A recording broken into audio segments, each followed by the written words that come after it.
Hello and welcome. I am Daniel Benjamin. I have the good fortune to be the president of the American Academy in Berlin. And tonight we are going to take a closer look at the presidential race that has been riveting us now for many months. There are 30 plus days left in this unprecedented competition, which has seen a succession of extraordinary events, including the worst pandemic in more than a century and the death of a Supreme Court justice just 7 weeks before the polling. Most of us are trying very hard to get a handle on what is a very fast changing landscape. We are fortunate to have with us for this broadcast one of the preeminent scholars of American elections, Professor David Brady, whose talk is entitled The U.S. 2020 Elections, Trump Redux or Change. David Brady holds the Bowen H. and Janice Arthur McCoy Professorship of Political Science at the Stanford Graduate School of Business, and he is the Davies Family Senior Fellow at the Hoover Institution. He's published 8 books and over 100 papers in journals and books. Professor Brady has been on continual appointment at Stanford since 1986. While at Stanford, he has served as the Associate Dean for Academic Affairs in the Graduate School of Business and as Vice Provost for Distance Learning at Stanford. He's twice been a fellow at the Center for Advanced Study in Behavioral Sciences.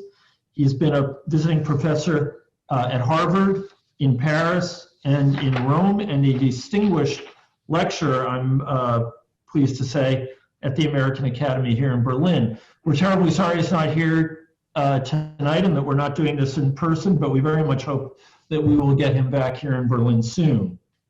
Professor Brady was elected to the American Academy of Arts and Sciences, I should add, in 1987.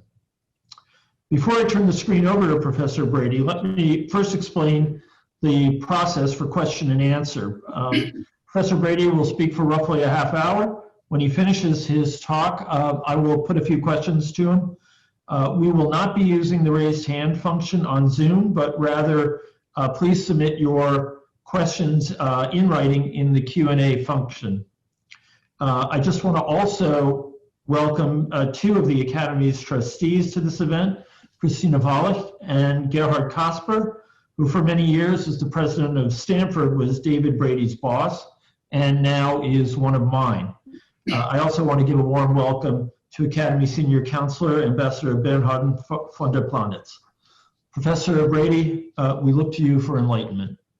So when the American Constitution was established and the government was established, the separation of powers ran into a little trouble at the beginning because the founders found it was hard to coordinate between the legislative, executive, and judicial branch, and so the first political parties were formed. Over time, the political parties in the United States played the coordination game. The second ran elections, but the most important function in the long run was, as we turned to mass elections, was that political parties provide the cue that voters use to determine how they vote. And this is a table that shows from Gallup polling data from 1937 up to 2020. And the point is, you can see for most of that period, the Democrats had a very big lead. But with the Reagan administration, about 84, 88, that changed. And we now have a system where you see the Democrats and Republicans are much closer, and there are now more independents. So how did that? So we went from a system where there was a dominant political party to a situation where there was essentially parity. And what happened is what my colleague Morris Fiorina calls sorting. So if you look at this party identification for liberals, you can see that beginning at about 80, liberals shifted to the Democratic Party, away from the Republican Party, and independents sort of stayed moderate. Another way to look at that is, here's the big switch. In 1980, 40% of people who said they were conservative, self-identified, now I'm not defining them as conservative. This is just when they ask, how would you describe yourself? They say they're conservative. You know, at the beginning of 80, there's a sorting where conservatives become Republican. And here's the liberals that people who were described as liberals, they become more Democrat, and independents are in the middle. And that sorting situation has been with us for some time. Now, again, note this is note at the bottom of the table. You see that the number in 1980 and then 2020, 40% were moderate, 41, 44. So the percent of moderates, conservatives, and liberals doesn't change very much. But note that of people who were liberal, most of them were Democrat, but about 30% were Republican, and people who were conservative, 40% were Democrat. Now, if you turn and look at it at this point in time, people who are liberal are liberal, overwhelmingly Democrat, and people who are conservative are overwhelmingly Republican. So the parties have sorted from parties that had both moderates, liberals, and conservatives to a Democratic Party that is liberal with some moderates and a Republican Party that's conservative with some moderates. This party parity system has, in my view, led to the following. It results in the bottom in an unstable political system, but there are 5 consequences of this, of what I've just described: that political sorting, making the elections, making the parties closer together. 1, partisan voting in Congress has increased. 2, elections in the United States are much more competitive. Presidents who are dividers, not unifiers, and partisans of both parties misperceive the other. Distrust in government and institutions has also risen. So here's party voting in Congress. And this is a simple measure of left-right. And you can see that in John Kennedy's first Congress, 87 Congress, that there were the red and the white. You can see that to the right, the more conservative you are. To the left, the more liberal. But you can see that there's an area here where liberals and moderates, conservatives, there's some overlap. Whereas by Barack Obama's first Congress, absolutely nothing. Here's another one that shows the same thing. It just shows it over time. You see, this is even the 93rd, there's still a little overlap. But at the present time, that overlap is gone. So Democrats vote Democrat in Congress, Republicans vote Republican. And therefore, there's not a lot in the middle there. Second, elections are much closer. From 50 to 92, presidential won elections by average over 10 points. Even if you take out the landslides of 64 and 72, you still get an 8-point difference. 5 of those 11 elections were 55% or more. 8 of 11, in 8 of 11, what happened was that the winner got 50% or more. In Congress, there was an 85-seat House advantage on average. 20 of the 21 House elections had Democrats. In 5 of them, they had a 100-person majority. And in the Senate, it was 57 to 43, and Democrats controlled most of that time. If you look post-1993, president, the average win is less than 3%. In 2, the popular vote winner lost, and 0 won with 55%. In Congress, the average margin is 35 seats, and in 10 of the 12, Republicans have won, and the Senate is now 53 to 47, and the Republicans have had a majority in 16 of those 24 years. Okay, so second's not moving. All right, there we go. And here's dividers, not unifiers. And what this table is about is you ask a job approval of the president. And if 90% of Democrats approve of Obama, but only 10% of Republicans approve of Obama, then the rating is 8%. We've been doing these ratings roughly since Franklin Roosevelt's second term. And you can see that here are the all-time highs. Obama, Bush, Bush, Obama, Obama, Bush, Obama, Obama, Bush, Obama. And now a new leader, Donald Trump, has surpassed them all. And so the point is that no matter what candidates now say about unifying us, we have not had these partisan conditions do not allow for that. So what have the parties come to believe about each other? So here's a recent survey. Republicans believe that 38% of Democrats are lesbian, gay, bisexual, or transgender. 36% believe that Democrats are atheist or agnostic. What about Democrats? Democrats believe that 44% of Republicans make more than $250K a year. The parentheses behind it are the actual amounts. our best estimate, and 44% of Republicans are senior citizens, 21%. So the parties, perceive each other in inaccurate ways as to what the other party believes or who's composed of it. And finally, I'm just going to show you one number. This is the percentage of Americans believing government was run for a few big interests by year and party ID. So you notice when you started out in the Bush presidency over here, that Democrats were more likely to believe it, Republicans less. But notice when you get out to 2020 here, that Democrats, Republicans, and independents all believe that. So there has been a decline in trust in the government and a decline in trust in major American institutions. All that has led to an era of uncertainty.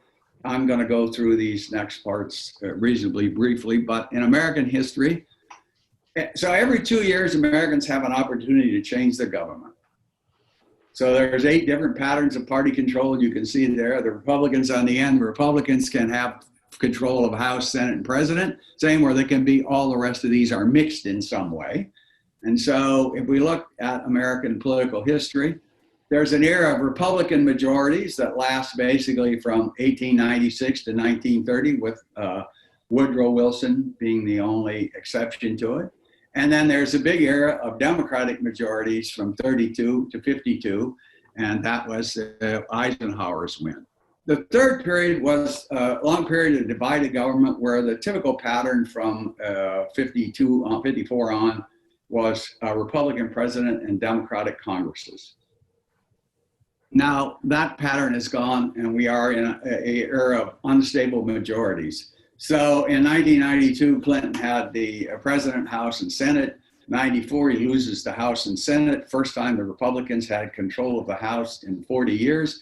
And as you look at that pattern, Democrats in 2008, Obama picks it up, but immediately loses the House, and the flip-flop pattern. So what you mean by an unstable majority is you don't even have the stability of a divided government. There's flip-flopping between elections. The only other period in American history where we had that was 1874 to 1896. A topic I can't comment on at any length today. I think the root causes of the uncertainty and instability, 1874, 1896, and the present time is the same. They're both periods of the first great transformation to capitalism, and now the second transformation to capitalism, where now it includes 85 to 90% of the world. Those eras and those transitions create problems in jobs. The issues in the 1890s and the issues today, roughly the same. There was an issue of the Gilded Era, wealth, immigration. So world globalization and capitalization of markets drives all these sorts of uncertainties. And so these two periods are the period of greatest uncertainty in American politics. Now I want to, so that's the background for these elections, and I want to look at the 2016 election. And so in an era in which most people are partisan, you can say Democrats are going to vote Democrat and Republicans are going to vote Republican.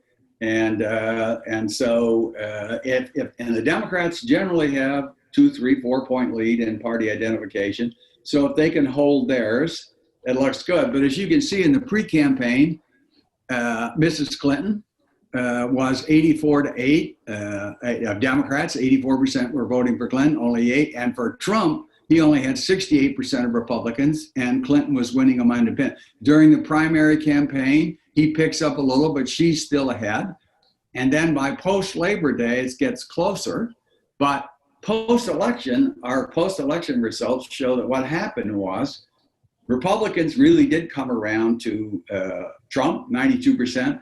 Democrats, particularly Sanders voters and others who were upset about that, did not come around to her, and independents came around to her. So even though she won by a couple million votes, over 2 million votes, the result was Trump was able to win the narrow electoral victory because of the fact that Republicans came to him, Democrats didn't come to her as strong. And here is probably the most important table. This is a matchup of turnout.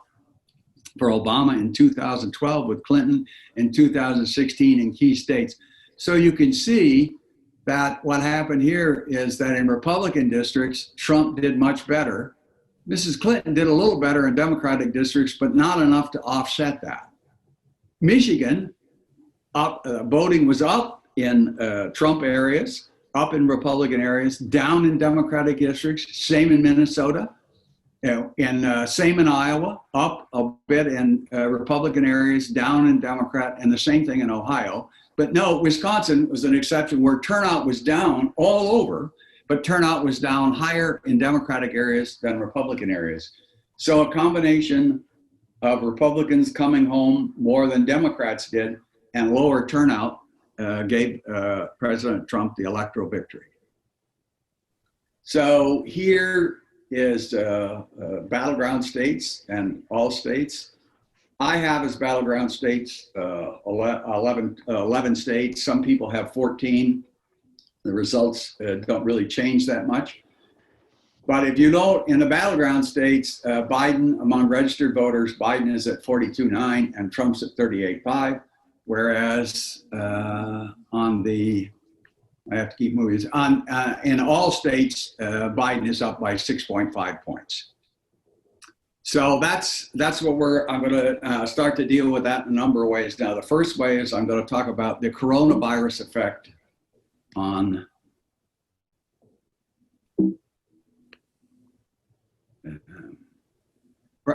here's the before I do that, sorry, excuse me. Here's the swing states that I have, so you can see that swing: Pennsylvania, Ohio, Michigan, Wisconsin, Iowa, Colorado, Arizona, Texas, Georgia, and Florida, and North Carolina. I actually would not make Ohio. I don't have Ohio as one of my states, and I don't have Iowa as one of my states. I think they'll both go for President Trump. So here is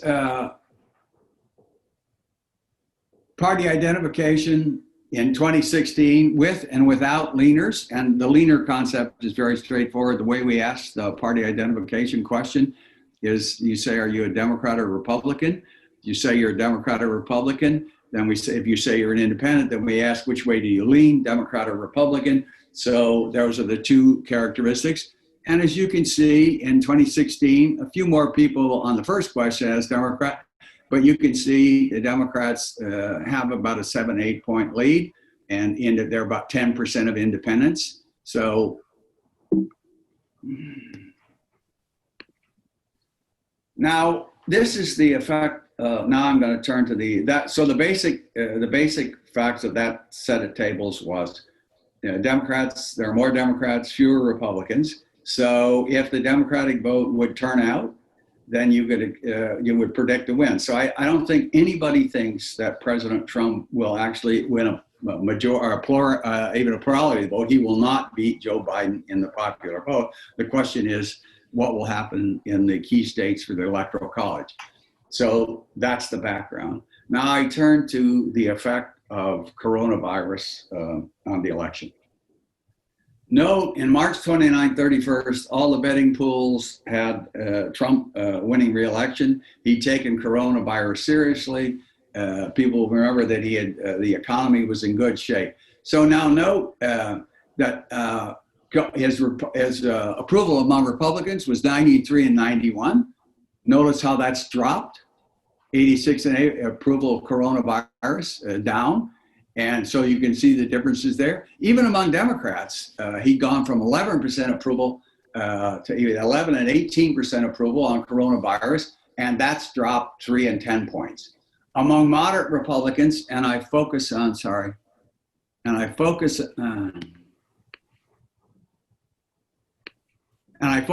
moderate Republicans for one reason. Moderate Republicans and moderate Democrats are the two groups most likely to flip and vote for the other party's candidate. So a moderate Republican would be more likely to vote for Biden, and a moderate Democrat would be more likely to vote for Trump. And so you can see that in both cases, moderate Republicans are more likely to think that Trump has not done a good job on it. Moderate Democrats have come away from Trump on that in regard to coronavirus, and the same for pure independents. And note that if Gaynor lost by party from March 21st to September 22nd, Republican vote Trump 91 to 83, so it's a loss. Democrats for Biden 84 to 84 and 84. Pure independent vote Biden is a little bit up. So the bottom line on these slides is that the coronavirus has hurt Trump, and I'll show it to you this way also. Percent of Republicans who disapprove Trump on COVID-19.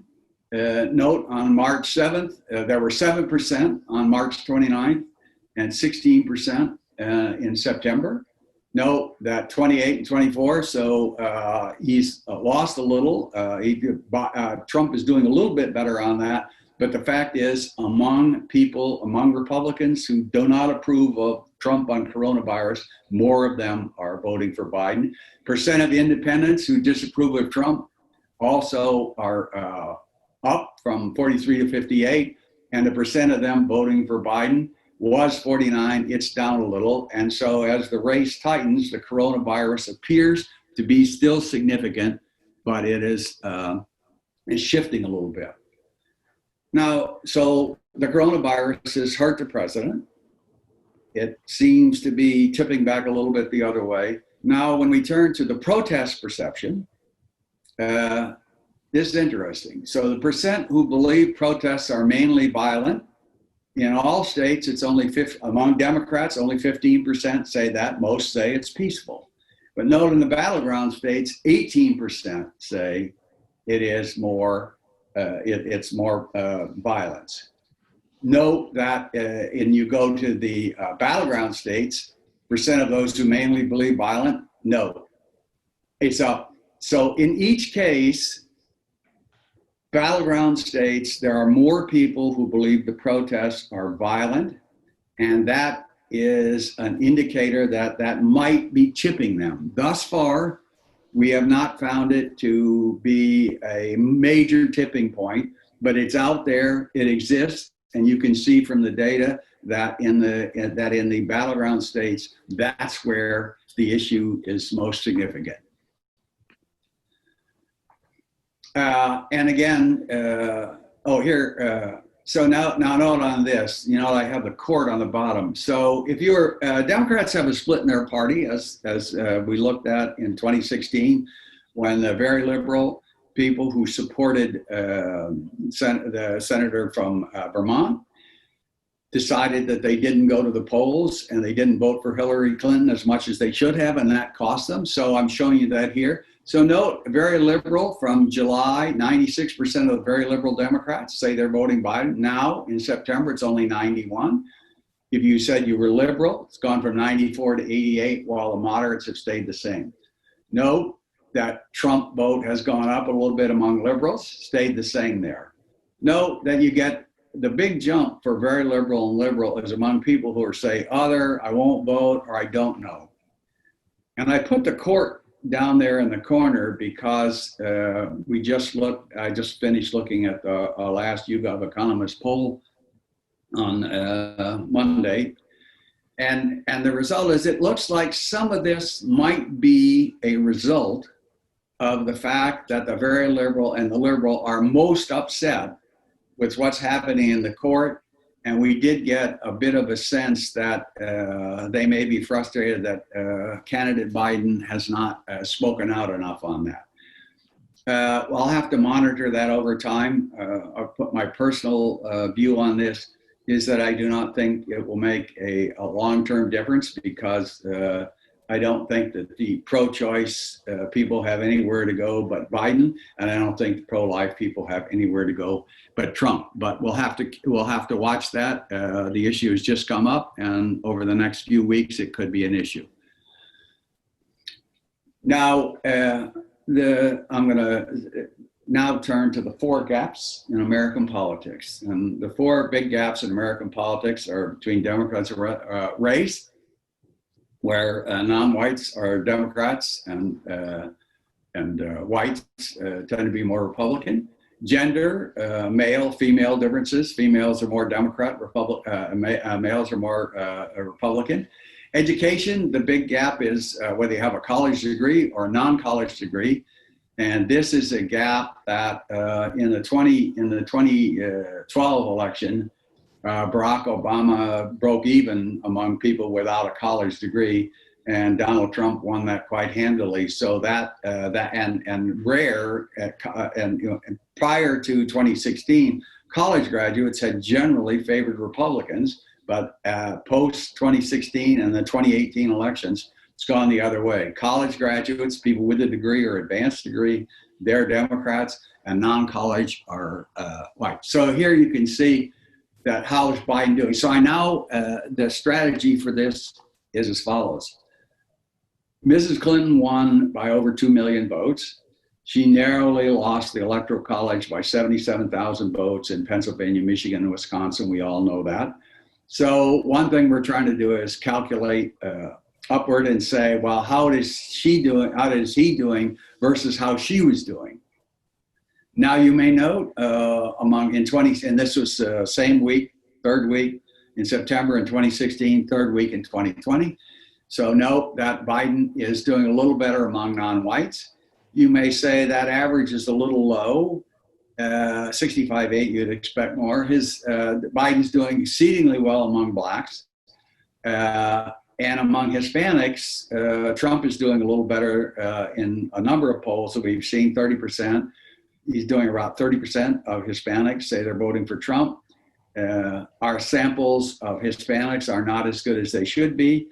And starting after tonight's debate, the sample sizes are going to get bigger in battleground states. And so we're going to have a better idea of exactly where that Hispanic vote is. Note among gender, females were 43.7 for Clinton, 49. So Biden is doing better among them. He's doing better among males by about 2.6. He's doing better among college graduates. And more importantly for him, he's doing about 3 points better among non-college graduates. And the reason I say that is because if you think about it, most of the battleground states, certainly the key ones in the Midwest, they're wider than the country, they're older than the country, and they have fewer college graduates. And when you get to age, as you can see, Biden is doing better among under 30s, 30 to 44. So Biden appears, compared with Clinton, relative to Clinton, to be doing very well in this race. Now I turn to the same gaps among whites, and again, the same purpose. The battleground states are going to tend to be a little wider, particularly those Midwestern states I mentioned. Note that among white females, Biden is doing 5% better. Among males, white males, he's 4% better. And this percent here is fairly crucial in those battleground states. Among college grads, he's doing 5% better, white college grads. And among non-college grads, he's about 1% better. So then under 30, he's better, not by much, but you can see that among whites, he's also doing better. And so so by any comparison between 2016 and 2020, it looks good for Biden. Now, here is something that none of us or have been very familiar with the issue because of the COVID-19 outbreak. So here I compare Democrats. So if you look at the left-hand panel, it says, how do you plan on voting in 2020? Note that 54% of Democrats say they're voting by mail. Turn to the next panel, and you see that only 26% of Republicans are voting in mail, and 53% are voting in person on election day. And among pure independents, they're voting more in person on election day and fewer by mail. So what many people have been talking about, what does that mean? Well, it means that on election night, we don't know for certain, but we do know that in certain states like Pennsylvania and Michigan, which do not have any long tradition of voting by mail, there are going to be a lot of ballots coming in. In both of those states, you cannot start counting the ballots before. In Wisconsin, you can start verifying and counting before. So we would have a result from Wisconsin on election eve, but I doubt in Pennsylvania and Michigan, unless it's a landslide, that we will have a result. So some people worry about what happens over that time period, and as it drags time towards December 14th, which is the date that the electors of the Electoral College are supposed to cast their ballot. There's been a lot of speculation about what might happen. So I just want to show you that you would see that any count of the veil ballot by this criteria would have the so-called blue drift. And maybe if people want to know about that, maybe we can talk about that later. And then the final slide I have, again, I want to, if you look at the economist model, if you look at the 538 model in the New York Times, they're all based on how Clinton did and how Biden's doing relative to that. And so I'm not going to present any of the fancy statistical stuff, but I do want to show you that if you look at, so these are people who voted in 2016, and these were verified by YouGov as that they had voted. So we have Hillary Clinton. Biden gets 85% of the people who are voting for Mrs. Clinton. They're voting for Biden, and only 2.7% are voting for Trump. Whereas for Trump, 4.3% of the people who voted for Trump are now voting for Biden. So that's good. He gets more of them. And second, only 82% of people who voted for Trump are saying they'll still vote for him. So these people on here, the undecideds, we'll see what happens with them. But note that among the other candidates from 2016, Stein, Johnson, et cetera, that in that case, what's happening is Biden seems to be picking up the vast majority of that vote.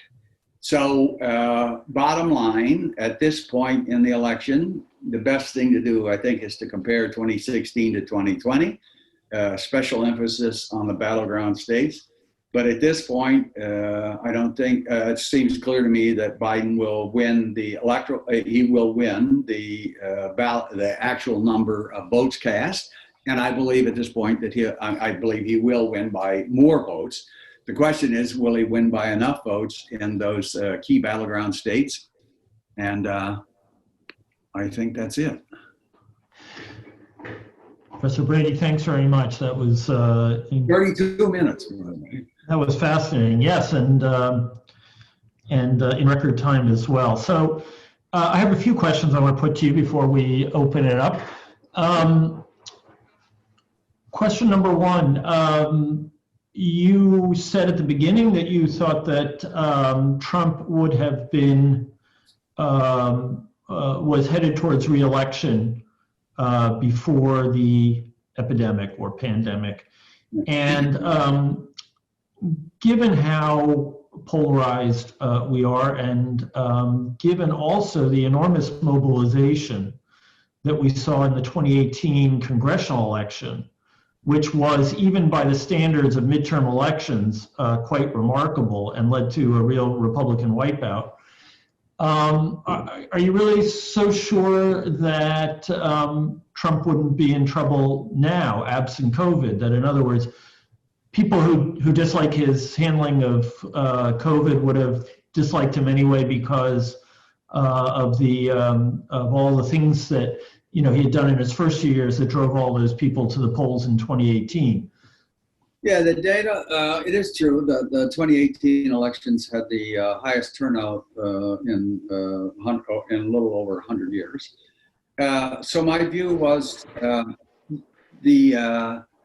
so the question is, what happened? You would think exactly what you said happened, but when we looked at the data, the polling data, it showed that Trump was getting hurt a bit, but in March, toward mid-March, he started to say, look, it is serious, I'm going to deal with it. And at that point, he had a big uptick in the polls. He had 18% of Democrats saying they were for him. Moderate Democrats, he has up to 13% of the vote of moderate Democrats. Republicans were supporting him. And I thought that enhanced his re-election chances greatly. And the betting pools in the United States, Britain, the Iowa poll, all had the president up as the probable winner. Now, that didn't mean that for sure he would have, But what the data do show, what happened over time from March 31st is that President Trump's record on the coronavirus was viewed by moderate Democrats. They started to turn against him on that. Independents turned against him on that. And even moderate Republicans turned against him on that. And the combination of those three things, plus the economy, led to the fact that he is now trailing in the polls. But I would say that even in the latest YouGov poll, we asked the question, who would do better on the economy? And President Trump wins that over Biden. And even among Democrats who are clearly going to vote for Biden, he has a reasonable number of people there are a reasonable number of people over in double digits that say they think Trump would do better. So on the economy, the president is definitely not being held accountable for it by Republicans and independents and some moderate Democrats. And therein, no doubt, lies an enormous story of public psychology that I'm afraid we're probably not going to get into right now. But it is quite mystifying when we have, the enormous joblessness, the lines at food banks and the rest that we're seeing, that the president's not being held responsible for the economy. I want to dial back a little further. You noted that Biden is doing better among women even than Secretary Clinton did. And it is obviously the case that Secretary Clinton had a lot of analysis or accusations to make about what kind of president Donald Trump would be. And now that we have 3.5 years of data, almost 4 years of data on what kind of president, and that seems to be benefiting Vice President Biden. The question I want to ask, though, is in all of this data, do you see any substantiation for the argument that it's just significantly harder for a woman to become president in the United States? There have been surveys before that have suggested that there's something like a 5% disadvantage, if you can put it that way. But of course, the sample is enormously small. I quote Professor Jennifer Lawless, who heads the University of Virginia's Center for, as far as she headed the American University Center for the Study of Women Politics. She does the same thing in Virginia. And her conclusion from much more detailed and very sophisticated analysis was that in 2016, it was not gender, it was Clinton. Uh-huh. And they're very, I suggest your readers look at them. I know it doesn't, your initial reaction is to say that can't be true, but her research is pretty informative on that question. In short, research convinced me. Okay. There's a lot of research out there, but I will turn to it as soon as we're done. So I think you really described very well the transition in American politics from having two big tent parties that were a mixture of liberals, moderates, and conservatives on both sides to really sorted out parties, one leaning liberal, one leaning conservative. Do you want to tie that more closely to the decline in trust and to the failures, the perceived brokenness of our legislatures? In other words, the ability to make cross-party coalitions in the past was really what kept the wheels of government turning. And we don't do that anymore. And that seems to be accelerating a spiral of polarization and distrust. That was a pretty good summary of what the answer is. So I would say the first thing to think about first of all, the polarization at the elite level is more than it is among the public. Although there's some questions about how much there is in the public. I think there's more than it was in the past, but it's at the elite level. And so if you think about the Congress, when you were a Democrat and you had Richard Russell and you had Southern Democrats and you needed to pass legislation, you couldn't say conservatives are awful people. And if you were a Republican and you had Senator Brooke from Massachusetts and Senator Clark from Minnesota, you could not take liberals out. So as the parties separated and sorted, then it makes it easier to call the other side out. And because the elections also got closer, everything is now up for stakes, and the pressure on members to go along with the party and not try and compromise is greater. And how has that affected? I think that's affected the trust in various ways. The government is not doing what people want them to do. It's not solving the sorts of problems they want them solved. And so the result is trust has declined. And if you take the present Supreme Court nominee, the average person is not going to go into in-depth arguments about, gee, it's different when the Republicans did it to Obama and in 2016. Well, that was different because they didn't control the Senate, and now we do control the Senate. And so my view is, you ask yourself a question. If it was the Democrats in the exact same position, would they do what the Republicans are doing? My guess is probably yes. And the result of that is people do lose trust. They lose trust in the process. They say, where are those people that used to have some loyalty to the institution of the Senate or the institution of the House of Representatives, where, there were books called Here, Sir, the People Govern.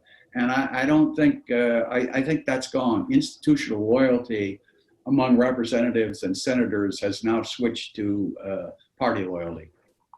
Yeah, that's been quite striking in the description of a number of senators who were always characterized as institutionalists who, who didn't bat an eyelash before, agreeing with Senator McConnell on the appropriate way to go forward. I'm curious so your analysis puts significant weight on the handling or mishandling of the pandemic.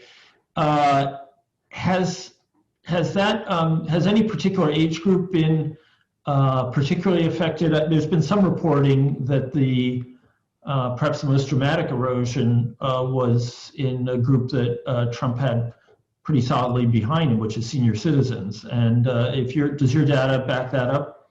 I think, yes, I believe that's correct. The problem is that when you have a sample of 1,000 or 1,200 and you're dealing with that on the margin, you don't have, but at the end, when this is all over, when we pool it all together on the time, we will be able to, I think, make an accurate assessment of what the exact percentage that switched away from, if they do, that at the present time have switched away. We should be able to have an estimate, which I think should be between 3% and 5%.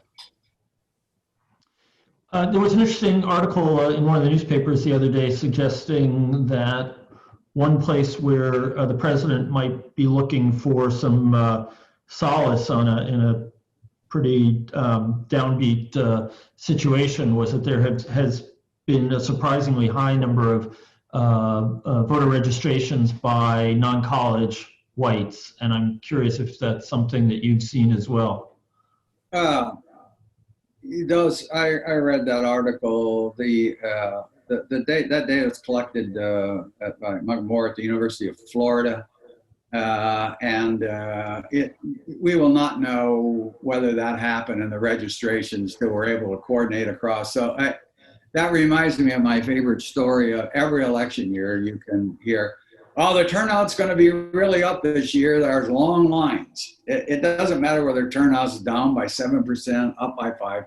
You always get a report. So that may be true, but at this point, my view is the data aren't in yet. It's simply the registration changes state by state. Dates change. Some states you can walk in and register, like Minnesota, you can walk in and register same day. So we don't know that. Right. May be true, may not. So I'm going to turn to the audience in just 1 second. I have two quick questions that take you, I'm afraid, beyond your data. Number one, do you see any way, any reasonable way or to dial back the dynamics that you've described? In other words, what's it going to take for this spiral of polarization and mistrust to come to an end? Well, we've had these before in the 18, Right, yeah, in the during the Civil War. 1870s. Yeah, you hope. But in the 1890s, there was the same, the Gilded Era, the rich, anti-immigration laws, the Populist Party, the Democratic Party just gave in to the populists and nominated William Jennings Bryan. So one way that people always talk about is they talk about, well, maybe some candidate will come along and bring us together. That's possible. But my view is that what's happened in the past is, as the same was in the 1930s, when there's such disagreements over basic concept, one side wins and the other has to compromise. So imagine prior to the New Deal, the question was government aid or no government aid. And the Democrats were saying some aid, they didn't know what, but the Republicans were saying none. Well, the Republicans stayed in the same position and they lost a lot. In the end, the Republicans, in order to compete, had to come around to the view of welfare, but we're less welfare. So it changed from welfare, no welfare, yes, no, to some welfare, less, more welfare, less welfare. So I think what has to happen is one of these parties, more likely scenario in my view is one of these parties wins, the economy gets better, continues, they continue to do well, and the other party has to change its views on these key issues in order to come around. Now the other is still possible because if you look at the Democratic position on China, it's not that far off from the Trump. They probably go about it in a different way. But there is people can make a reasonable case that some candidate could come along and pull us together. I think I'm on the other side. I believe that it's going to take one party to win and the other party to lose long enough to change. Last question. Election day. Well, you mentioned the blue drift. What do you expect as an extremely learned observer of what is going to happen given the potential mess involving mail-in votes, absentee ballots, long times in terms of counting? You know, there have been some pretty horrific scenarios that have been sketched out. Including the possibility, Bart Gellman in The Atlantic wrote about the possibility that some state legislatures would invalidate the popular vote and send their own slates of electors. Both sides have tens and tens of millions of dollars in lawyers already lined up. What can you do to reassure us?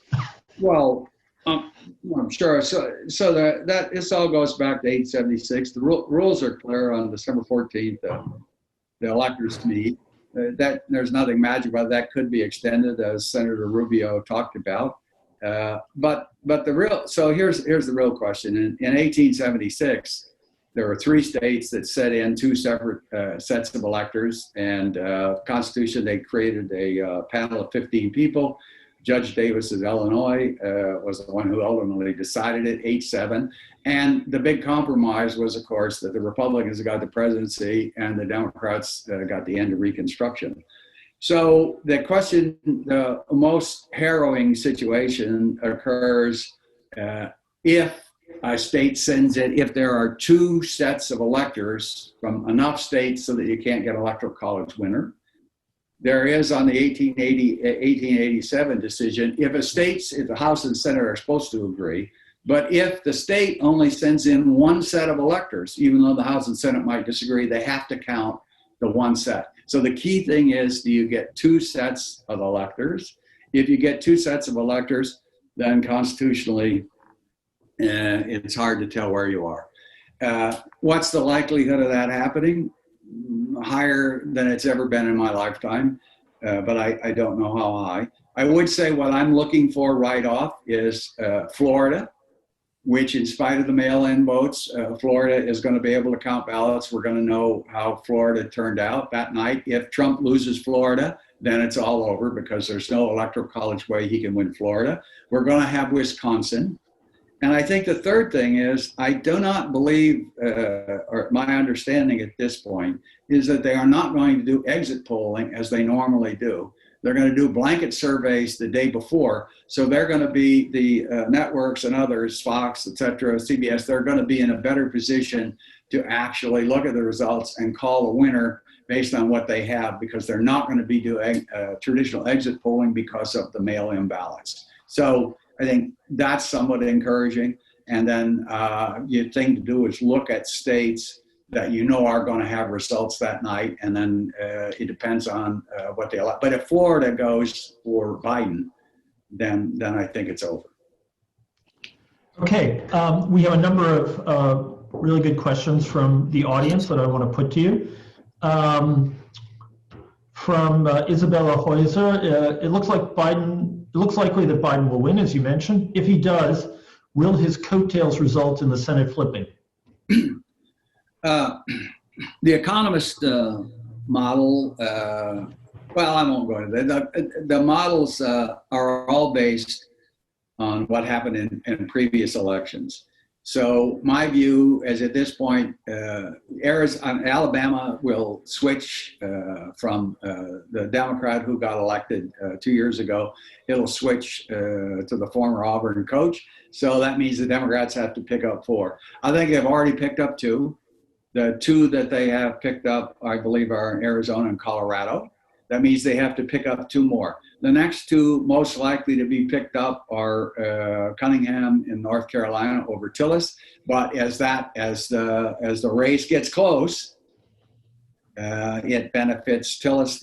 As Trump appears to be doing better in North Carolina, that helps Tillis. Second one is Collins in Maine, who appears to be trailing Gillibrand, who's a very good candidate by 6 points. And then, then you have, then what you have in these other states is there are 4 or 5 other states. And in that case, all the Democrats need to do is win 1. So that's Joni Ernst in Iowa, Daines in Montana. There are a bunch of other states like that, so that it could go.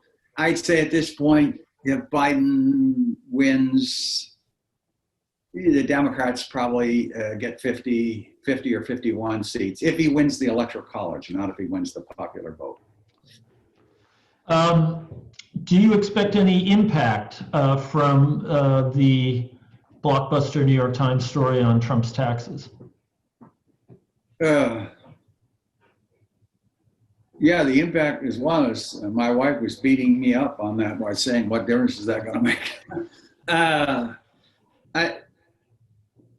Well, I don't think it's gonna. I don't think it's gonna help Trump. I guess my view on that is I'm going to be in agreement with what the Wall Street Journal said today in one of their editorials. They said at the end, this was something Trump could have avoided by putting the things out and giving an explanation himself. Now he's going to have other people. So it might hurt him a little bit, but none of the things that I thought over time would hurt Trump have hurt him very much with the base.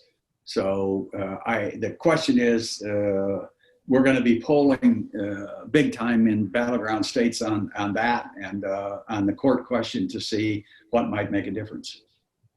But the number of voters who haven't made up their mind is pretty small. It's quite small, and I will allow that. I kind of wonder how they could not have made their mind up, but that's a personal view, and I'll leave it right there. Michael Backfish asks, who is going to win in the suburbs where about half of the voters live? Do they prefer the Trump law and order campaign or the vice president's focus on health insurance and climate? At this point, the answer to that question is probably the vice president is. And when you say win, I mean by win, if you think of 2016 and 2020, if he does 3 to 5 percentage points there, better than Mrs. Clinton did, then Michigan, Pennsylvania, and Wisconsin fall. I do in Wisconsin, because of Racine and the protests there, that looks like that's gotten a little bit tighter. So we'll see, and we'll see what happens in the time between now and then. But at this point in the campaign, I'd say that's to Biden's advantage, and particularly among suburban women. Right. There's been some interesting polling that suggests that a plurality of voters, if not a majority, think Biden would be better for law and order. Yes, I did see that. Yeah.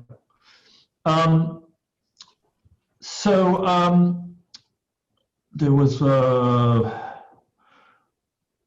one more question here. Do you have, what do you want to tell our viewers about the importance of questions beyond the U.S. domestic politics for this election, such as climate protection, systemic rivalry between democracies and authoritarian systems, the Atlantic Alliance, U.S. interventions, etc.? What do those matter in the context of the election? In terms of I think China would have been a variable that made a difference, but I think the Biden position on China is not particularly pro-China at this point, so he's not going to get hurt on it.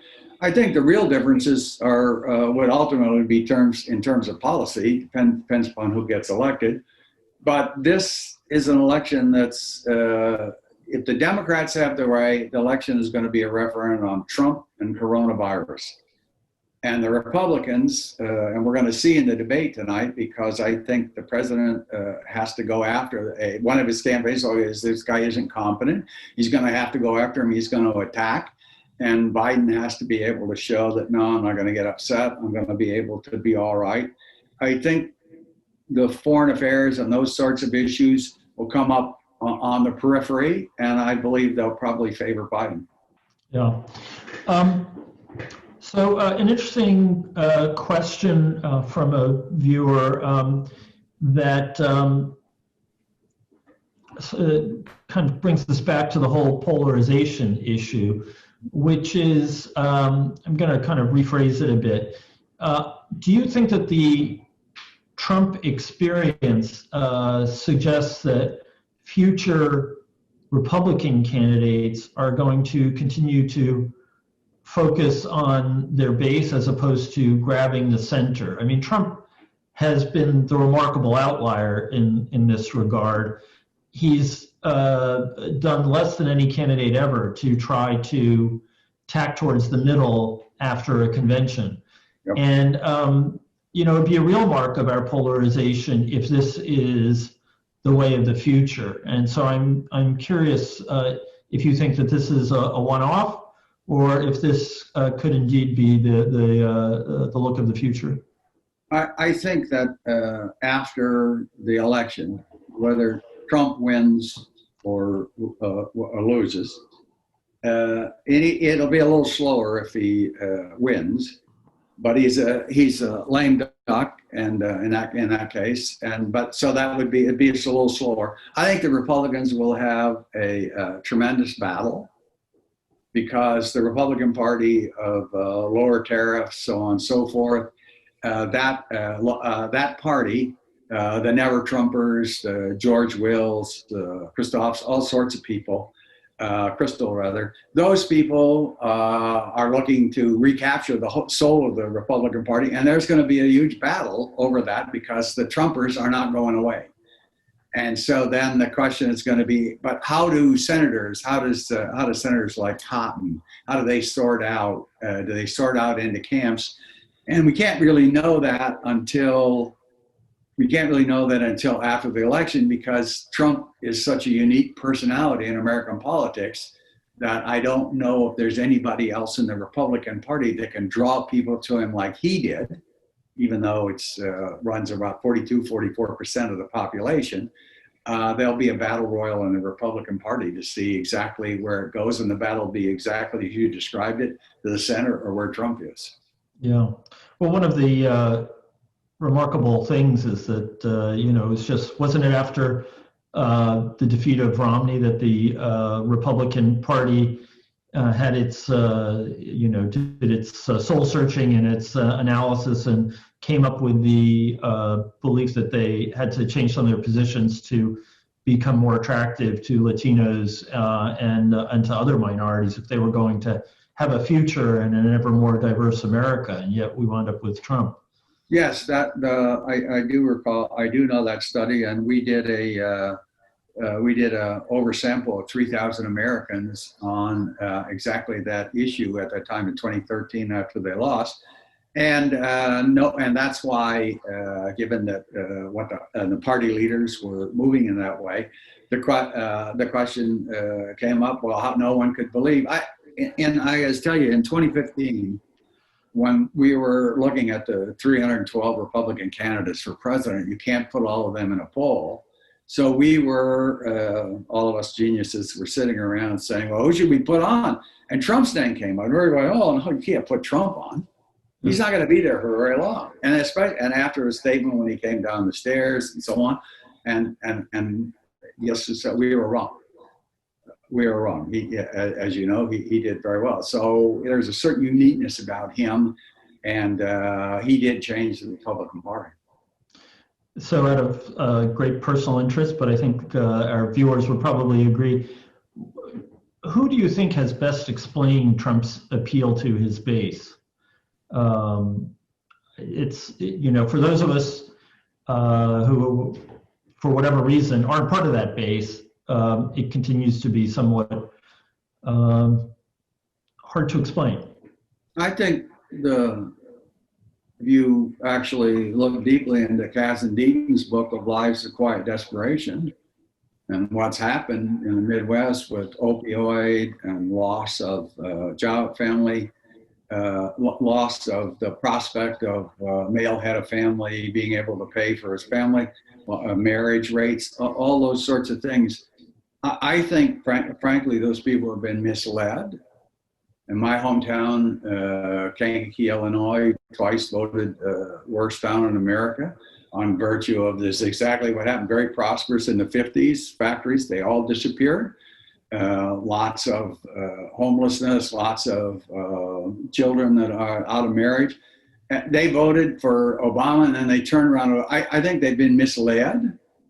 There's actually a large number of aspects of that, partly racial, partly jobs, partly cultural. But the real fact is they have been misled, and they like anybody who basically, if you think about Trump, pardon my language, he gave the finger to the establishment, and they like that, and there's a certain sense in which they still do. So I think those people think that there's nobody for them. Yeah, so just to underscore, your citation was to the Nobel laureate in economics, Sir Angus Deaton and Anne Casey's wife, in the book that they've done, Lives of Quiet Desperation, taking off, I believe is it Thoreau? Yes, it's Thoreau, not Emerson, yeah. So we have a number of viewers who are asking in one way or another what you rate the likelihood of violence after the polling, which has been a topic that's gotten a lot of attention in the newspapers. Some pretty distinguished people did some war gaming in Boston, and I think it was in Boston, maybe it was in Washington, that came to the conclusion that there was a good chance of violence. Do you have a view on that? Well, I say prayers that it won't happen, but the probability is higher than it has been in other elections that I'm familiar with.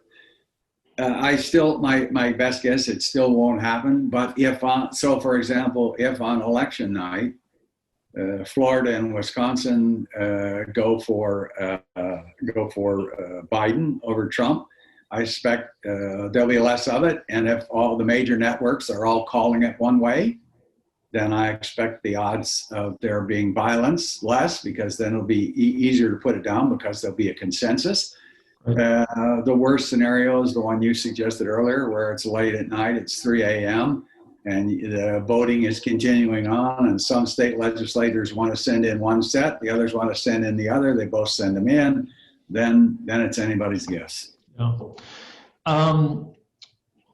What, again, a couple of viewers have written in with variations on this question. Before 2000, it had been a very long time since anyone lost the popular vote and wound up becoming president of the United States. It's now happened twice in a short period of time. In the next election, estimates are that Biden could win 5 or 6 million more votes nationally than Trump. Do you have any guesstimates on what what that would do to the issue of the electoral college as a political issue? It seems as though it's something that we will have with us for a long time to come. Yeah, the part of what has fueled the left's reactions against this, and not even the left, from moderates to the left, is that not what you just said. You've had two of those. You've had the Democrats capture more votes for the House, and if you look at the Senate, you look at votes for the Senate. The way the country is districted by states, it means that Wyoming and Nebraska and places like that get outvote California on a continual basis.